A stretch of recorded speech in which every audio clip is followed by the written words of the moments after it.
வெளி மாநிலங்களில் இருந்து தமிழ்நாட்டுக்கு வருகின்ற மக்களுக்கு நாம் இயேசுவை பற்றி எப்படி சொல்ல முடியும்?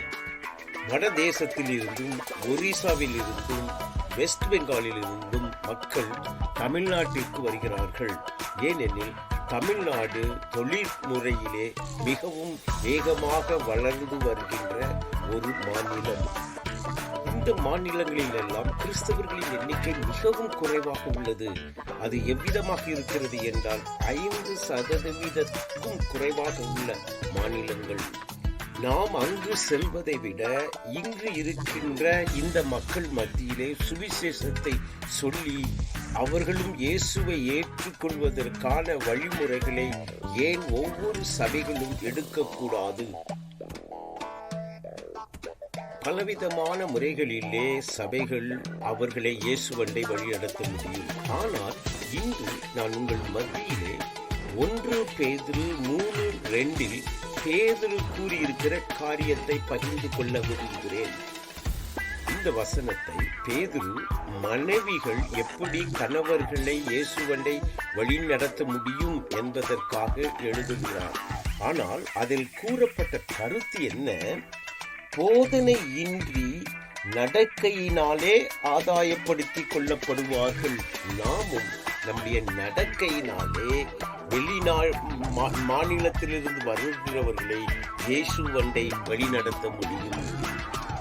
கிறிஸ்தவர்கள் 2 மிக முக்கியமான காரியங்களை செய்ய வேண்டும்.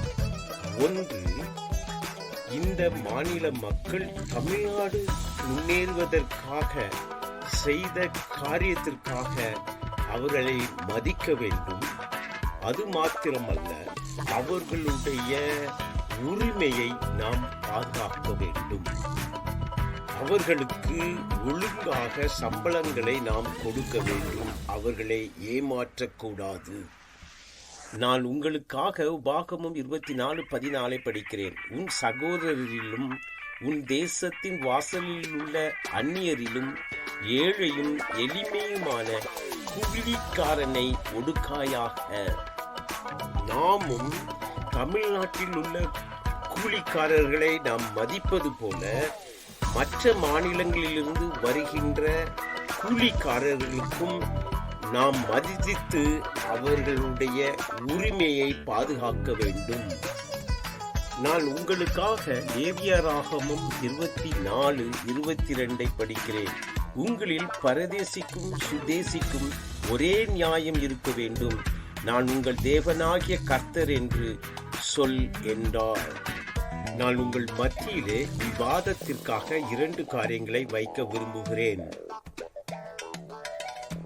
ஒன்று, தமிழ்நாட்டில் உள்ள வெளி மாநில மக்களுக்கு நாம் இயேசுவை எப்படி எடுத்து செல்ல முடியும்? ஒரே வேளைக்கு வெளி மாநிலத்திலிருந்து வருகிறவர்களுக்கும் தமிழ்நாட்டிலிருந்து வருகிறவர்களுக்கும் ஒரே சம்பளம் கொடுக்க வேண்டுமா?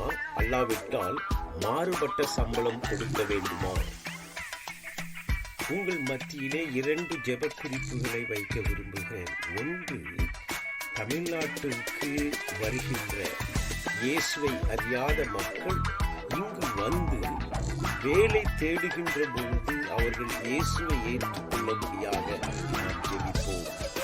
சபைகள் வேலை தேடி வருகின்ற இயேசுவை அறியாத மக்களுக்கு இயேசுவை பற்றி சொல்லி அவர்களையும் சபையில் சேர்க்கும்படியாக ஜெபம் செய்வோம்.